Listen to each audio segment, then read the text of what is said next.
população que não tem como pagar pelos serviços que ela necessita para viver.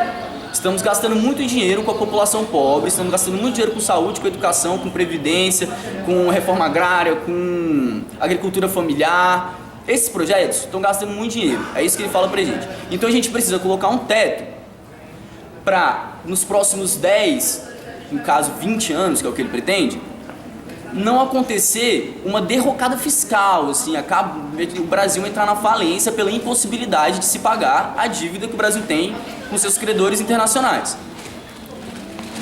Aí você fala, pô, beleza, né?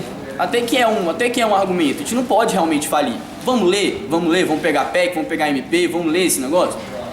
Quando você está lendo lá, o que você observa? Que os investimentos sociais, os investimentos públicos, eles são colocados dentro de uma mesma redoma.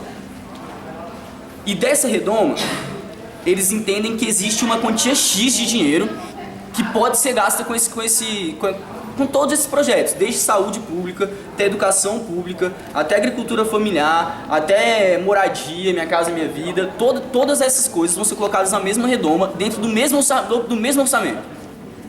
E para esses gastos é necessário se colocar um teto. Por quê? Se a gente não parar de gastar incessantemente com isso, se a gente não parar de dar a condição da população mais pobre de viver, de ascender socialmente, a gente não vai ter dinheiro para cumprir a nossa obrigação fiscais com nossos credores internacionais, que são bancos, investidores internacionais.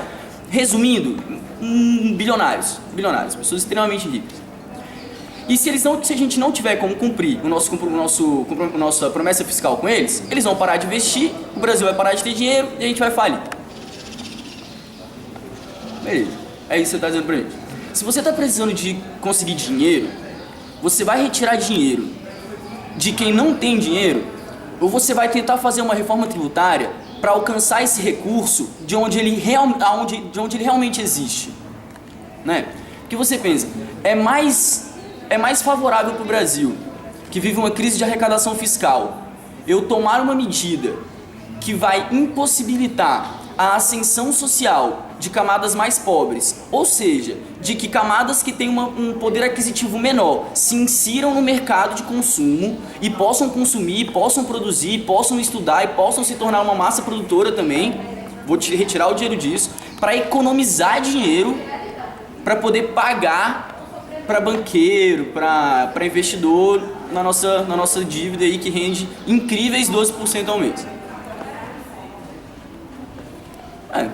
Não acho que faça muito sentido, né? A gente pode conversar e começar a falar de uma reforma tributária que pare de tributar o consumo do trabalhador brasileiro, o salário do trabalhador brasileiro, baseado principalmente em salários da classe baixa e da classe média, porque quando você retira, vou dar um valor qualquer só pra gente conseguir refletir, quando você retira 20% do salário de uma pessoa que ganha 5 mil reais, você está retirando do salário dela 1/5.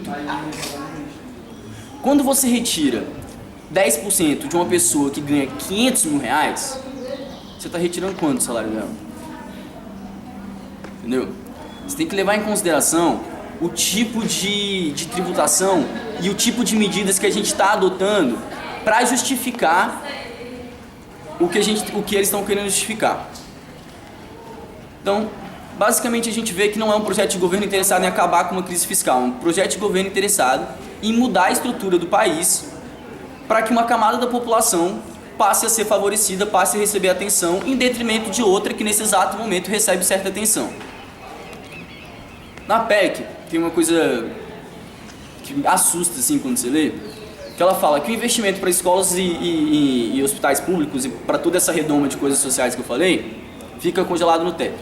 Mas organizações sociais, que são empresas privadas com subsídio estatal, não ficam inclusas no teto.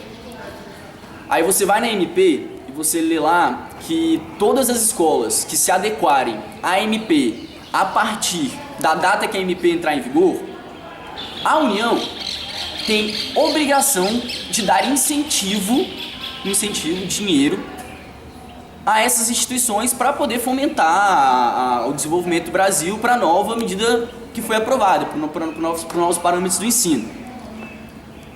Então eu tenho uma escola lá no Gama, Eu não tenho, né? Eu sou diretor de uma escola lá no Gama, eu sou aluno de uma escola lá no Gama, eu participo de uma escola lá no Gama e eu vou estar limitado a receber o investimento ao nível do IPCA da inflação do ano anterior. Enquanto eu, que abro uma organização social, posso receber uma quantidade de investimento ilimitado. O que eu quero dizer com ilimitado não é que o Brasil vai pegar todo o seu dinheiro e vai colocar nisso. É só que eu posso receber a quantidade de dinheiro que os meus administradores acharem bom e que eles conversarem com a parcela política da nossa população e acertarem, entendeu? Estão livres de teto, Então o que a gente vê? A gente vê o público da nossa sociedade sendo deixado de lado, sendo colocado como um problema, e a gente vê um alinhamento entre a parcela política e a parcela privada, mas não é a parcela privada dos trabalhadores privados, porque até eles vão ser atingidos, é a parcela detentora de capital mesmo, assim, os donos, os investidores, os banqueiros, os detentores de capital real mesmo. Você começa a ver um alinhamento entre o desejo dessas duas camadas. Por quê? Primeiro, enquanto eu retiro o dinheiro da organização pública, eu estou dando para a organização privada, né? Pela PEC a gente percebe isso.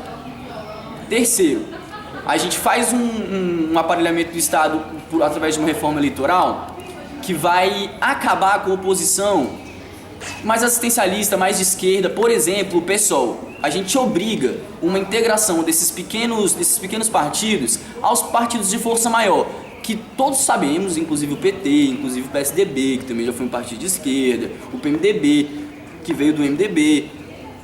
Podemos concordar que todos eles têm um aparelhamento neoliberal e que tem um diálogo com a camada privada da população. E aí fica aquela pergunta, né?